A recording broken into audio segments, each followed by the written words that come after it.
Hey everyone, and welcome to the Uncorked Corner podcast, where we cover the full spread of food and beverage industry topics.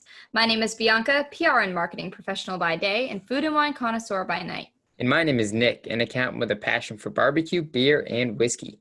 Today we welcome Maggie Campbell. Maggie is a President and Head Distiller for Privateer Rum in Ipswich, Massachusetts. In today's episode, Maggie walks us through her story of how she got involved in the spirits industry, what drew her to Ipswich, and what makes rum a distinct spirit. And now let's get into the podcast.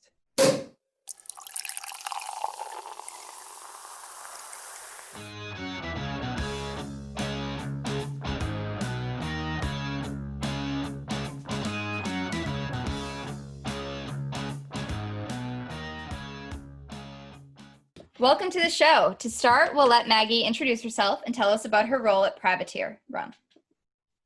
Hey guys, I'm Maggie Campbell. I'm the President and Head Distiller at Privateer Rum. I joined them back in 2012, and before that I had a little bit of a background in brandy, sort of cognac style inspired spirits, as well as a background in whiskey. Awesome. We're excited to have you join us. So can you walk us through really kind of your story and how you got started in the industry? What inspired you to go into it? Of course, yeah. For me, it was a first career, which I think is a little bit rare here in the U.S. Mainland. But for me, I was like 20 years old, and I was traveling through Scotland, and I got stuck in the town of Oban. And I actually asked a woman in the street, what I should do while I wait for a ferry I was catching over to Tobermory. And she said, you have to go see the distillery. So that's the first time I saw a distillery and was like, oh, this is a job that people do. They were really generous and kind of letting us snoop around and look through stuff. And so when I came back to the US, it was just something that a lot of people always say, I never knew you could do that as a career. I just knew it was a career that was possible. And I started studying wine because back then, there was not a lot of ability to study or learn spirits production or distillation. So in learning wine, I learned all about fermentation and flavor creation and how to taste different barrels and select and build blends and, quality control and all that kind of stuff, pumps and tanks and cleanliness in a production facility. And, obviously there's some differences between wine and spirits, but a lot of it is actually very similar. And so with that education, I kind of started poking around and just asking, in Denver, Colorado, back in 2007, 2008, I think I probably went to my first distillery, I want to say 2006, probably, poking around and starting to ask a lot of questions. And it was actually Todd Leopold of Leopold Brothers, who I got to know. He had relocated from Michigan to Denver, and I got to know him a little bit before, or his team a little bit before he relocated. And he was the one who really encouraged me to go to the Siebel Institute and get a degree so that as a young person, I could hold up a piece of paper and say, I know I'm really, really young, but I swear I know what I'm doing. And so studying at the Siebel Institute, at the time, I was sure I was going to go into rye whiskey. This is 2009, 2010. And I just thought, Americans are going to want rye whiskey and no one really is going to have an old stock of it. David Pickerel, who was a distiller at Maker's Mark, the head distiller at Maker's Mark for 14 and a half years, was my professor just before he started launching Whistle Pig, which is a whiskey I think a lot of people know. And so he was my professor. He definitely mentored me and my husband, who's also a distiller, quite a bit. And I had reached out to Germaine Robin, who is sort of a, very well known sort of in cognac or brandy circles. They do brandy in Northern California in a very traditional cognac style. So with them, I had written them saying, I want to learn about cognac, which is really difficult to do if you're not from there.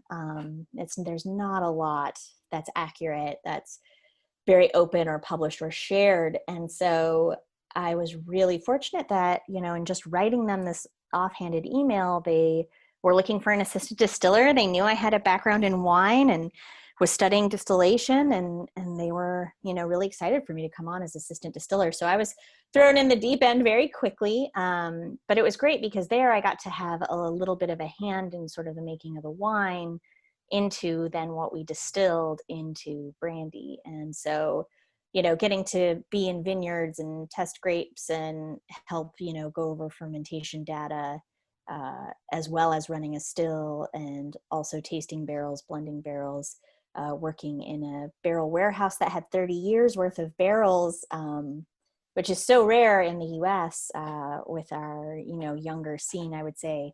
Obviously, Puerto Rico is part of the US, so they obviously have a very long history of distillation and lots of barrel warehouses, but here in sort of continental United States, it's much rarer to get that experience. So I learned a lot very quickly. And after leaving there, Hubert Germain Robin, the founding distiller there, he and I became close friends, and he had met the founder of Privateer out here in Ipswich. And, Andrew Cabot around 2010, 2011 was opening this distillery, and he really wanted to make rum with best practices, really, go for it. I think back in 2011, a lot of the rum on the market was, really racing to be the most affordable, the cheapest stack, the cheapest liter bottle. And he sort of saw this wide open space to treat rum as a fine spirit in this market and, hopefully make that happen. Because it was just a wide open opportunity in his mind. So he had met Hubert, and he said, I want a distiller that's going to use top techniques and would rather be difficult and get it right.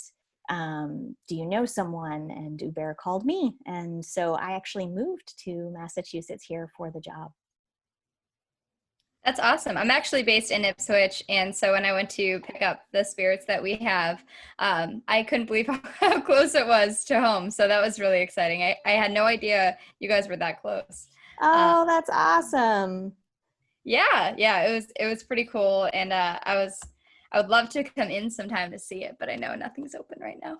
Yeah. We're trying to keep ourselves and our community safe, and, Mhm. and we're technically a part of phase 4. So it won't even be until phase 4 that we consider kind of opening. But yeah, it's so great. Like, we are kind of tucked away. I think people are surprised to find out we're right here. So I love hearing that. That's a common thing to hear. Awesome. So for those of our listeners who don't know what rum is, could you tell us of all the spirits there are, what is it that makes rum rum?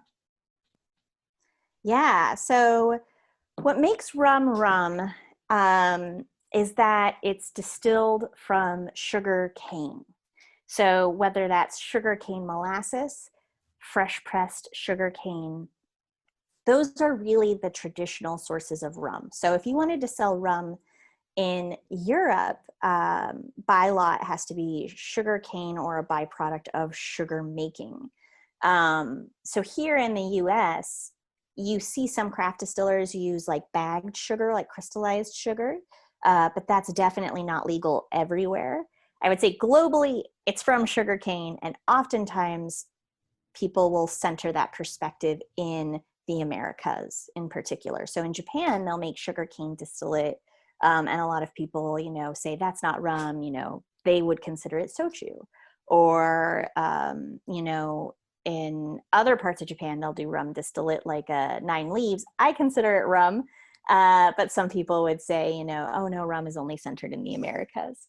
And then when you get into styles of rum, it gets even more defined. So just like you have bourbon, you have agricole. So bourbon has to be made in the United States in a very specific way from certain ingredients in a certain style. Agricole has to be from Martinique, Guadeloupe, these French territories made from sugarcane harvested from very specific places, and fermented and distilled in a very specific way to be agricole. And then, say you had Scotch, that would be like Jamaican rum. And so Jamaican rum has their own laws about what Jamaican rum is. And so, yeah, I think for me in general, if it's a spirit distilled from sugar cane, at a strength where it still retains the flavor of that sugar cane, it is still rum. Whereas if it was distilled to neutral, it would be like a vodka. Cool stuff. So can you talk to us a little bit about the color? Is it similar to a whiskey or tequila where it's the aging time that really brings out the color? And go into a bit about, how that aging and that color will affect the flavor differences? Yeah, absolutely. So we are a distillery that we don't use any additives of any kind. All of our rums are a product of spirit, water, age, and time. So if one of our rums has color in it, it came from something. And in our case, it's always aging in barrel. And the color in rums, broadly speaking, can be a little deceptive. You could buy a white rum that has actually been aged in a barrel and been heavily charcoal filtered to remove the color. Or you can buy a dark rum that may not be aged at all and is just colored to look aged and look dark. So rum can be a little tricky with these different styles.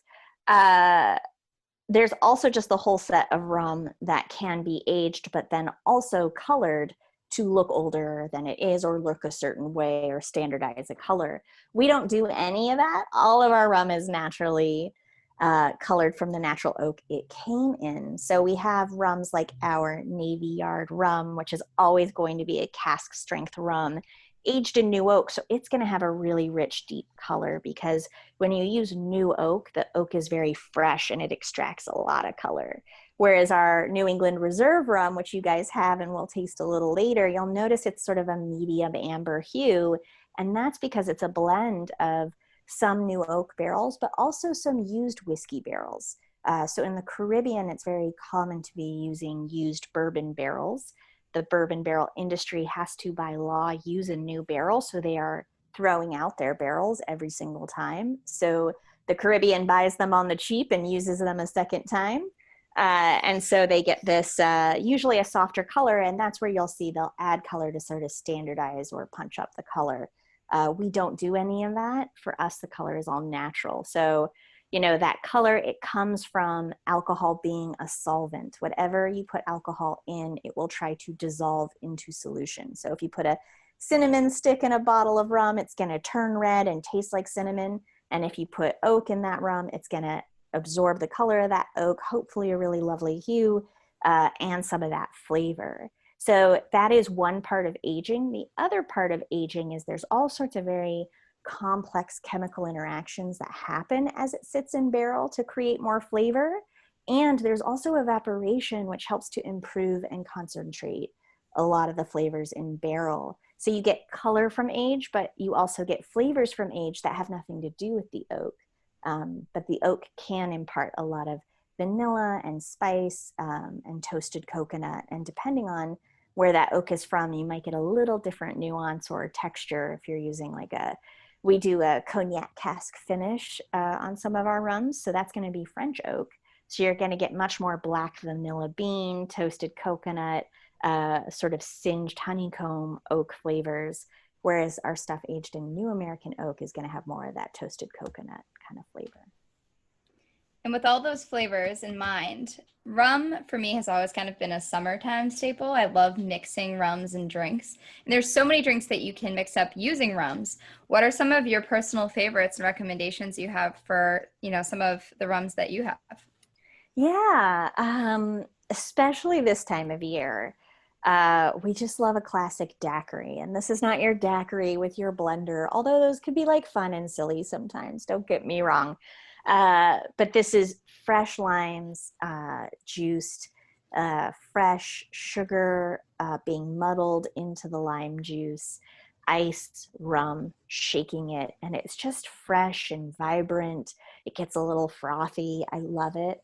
There's a cocktail called the Bee's Knees that's made with gin, but I don't use gin, I use rum. So it's a little bit of you take some honey and some warm water in equal parts to make a syrup, and then it's lemon juice. So it's lemon juice, that honey syrup, and some rum. And I really love that when I don't want as much acidity as lime juice. It's a little bit softer on your tummy if you need it.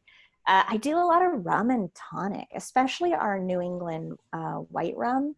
And tonic, it is like, it's just got this little like coconutty, subtle, like pineapple-y marmalade thing, a little citrus to it. It's bone dry. You add the tonic, it gives it a little fresh sweetness, some ice, good to go, very low maintenance. And then just last night, I had like a rum boulevardier. So this would be a really dark and boozy drink that would sort of be like there's a whiskey boulevardier or a gin Negroni. It's kind of the same drink, but it's 1 part rum, 1 part sweet vermouth, 1 part Campari. And the Campari is really nice and bitter. The sweet vermouth has all the bittering herbs in it. You stir this on ice and drink it cold. And it can be really like refreshing before or after dinner. But yeah, it's more of a dark boozy drink for like a steak type situation if you're grilling burgers or something like that. So they're pretty easy to Google recipes for you. But yeah, I'd say daiquiri, rum bee's knees, rum boulevardier, and yeah, rum and tonic. And yeah, so all of our rums are bone dry. There's no sugar in any of our rums. We start with sugar in the form of molasses, but we ferment all that sugar into alcohol. And in fact, we know we're ready to distill when we measure that there's no sugar left in that container. It's all been converted to alcohol. And when you distill something, no sugar comes over. So our rums are really dry. I know that there's some rums out there on the market that are sweetened post distillation. So right before they're bottled, they add a sugar syrup. We don't do that. So it means that our cocktails are going to be a little bit drier, a little bit brighter, and a little bit fresher than maybe if you were using some of those sweetened rums. So just a heads up to people, if you don't like sweet drinks, we make a very dry rum so that you can control the level of the sweetness your cocktail has instead of using a really sweet rum liqueur. So rum traditionally wouldn't be sweet at all. Rum liqueurs would have sugar added, but there are some brands that market as a rum here in the US that are sweetened. Nice. I am definitely not into sweet drinks, so going to be a good fit for me. You mentioned in there gin. Now, I noticed you have 1 gin in your lineup. I'm not big into gin. I haven't really tried it. Bianca loves it. Can you tell us a bit how that ended up in your lineup and what makes it special? Yeah, absolutely. So our gin is just a seasonal release. We make a little bit of it and release it every spring. We've done some experimental stuff. We did a batch of peach brandy once. That's still our most sought after bottling so many years later. We also did an American single malt whiskey at one point. But I had a background in distilling a variety of spirits, so it's nice for me to get to like experiment and have a little fun sometimes. But rum is definitely our stable spirit. So to make the gin, we essentially start with what is our New England white rum. And we take that, we ferment it, we double distill it just like we would our regular rum. And then we, at the height of winter citrus season, so when all the citrus oils are really like at their fullest expression, we hand zest all the citrus, we hand grind all the spices, we put lime leaves in, and we even hang a pineapple in the still, and then we redistill it so that it gets all those gin, herbs, and spice flavors, but also is made from this molasses rum base. So it's triple distilled, 3rd distillation, it gets the infusion of herbs and spices. And we worked really hard to sort of kind of center the uniqueness of the Caribbean New England connection in this gin because it is 100% molasses base. And most of the flavors of gin are not British. I think we think of gin and we think of London, but it's really the story of colonialization. It's allspice, it's cinnamon, it's grenada nutmeg, it's all these spices that are not from there. So we really like to kind of recenter it on the new world and say like, this is where these flavors and spices come from. We use lime leaves, which give like a really distinct kind of earthy floral kind of lime character to it. And yeah, so we work really hard to make that one kind of special. And like I said, we only make a certain number of bottles every year and that's it. That's all we do. And I worked in a spice house in college, so I have a big love of spices and building spice flavors. And, for too long I had had gins where the spices were just kind of like stale. If you buy citrus peel in bulk, it's dried. There's no oils left. I was just like, I wanted the like full throttle herbs, spices, and citrus notes. And so it was really nice for us to be able to put it together ourselves. Yeah, if you want something done right, you got to do it yourself, right? Right. So speaking of special bottles, I also saw some Distiller's Drawer Day bottles on your website. Can you tell us a bit about those as Yeah. well? Yeah, every spring and every fall, we do a little distiller's drawer release.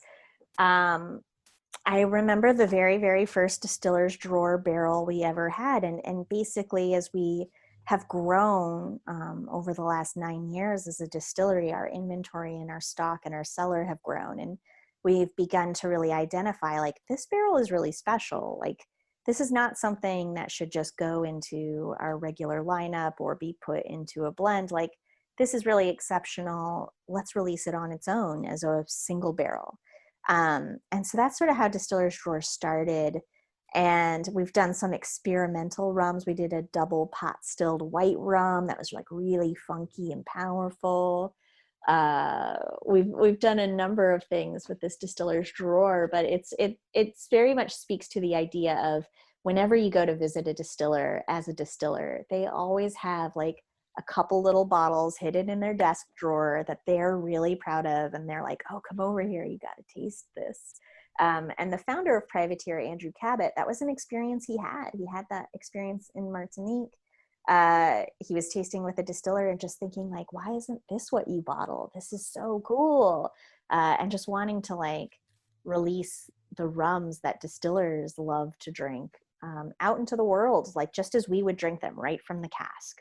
No filtration, no additives, nothing. And so for us, the Distiller's Drawer gives us that chance to kind of do those bottlings. So yeah, I think the only one we have left is called Les Alliances, and it was in a cognac cask, which is a larger cask. So we had a couple more bottles of it, about twice as many bottles of it, because it's about twice the size of a normal cask. And I really love that expression because I distilled half of it and my husband distilled half of it, and it is finished in that cognac cask. So the name means the alliance, and I really like that. I thought that was very cute. Our managing distiller, Dylan Turner, put that together, and it was very sweet when he told me what the concept was. That is so sweet, and it's great to have a story like that. I'm sure it's much more meaningful to the work that you do and everything. So that's really awesome that you guys can even work together and do that. Not everybody can. Yeah. So can you tell us a little bit about the rums that we have here? We'll go into tasting them. I know Nick and I both have different ones. So we will start with the white rum. Maybe just tell us a little bit more about that rum in particular, and then we'll come back to the other we have. Yeah, so our New England white rum, when we meet with other distillers, this is always the rum they're kind of like wanting to try from us because it's very bare bones. You can taste everything we did.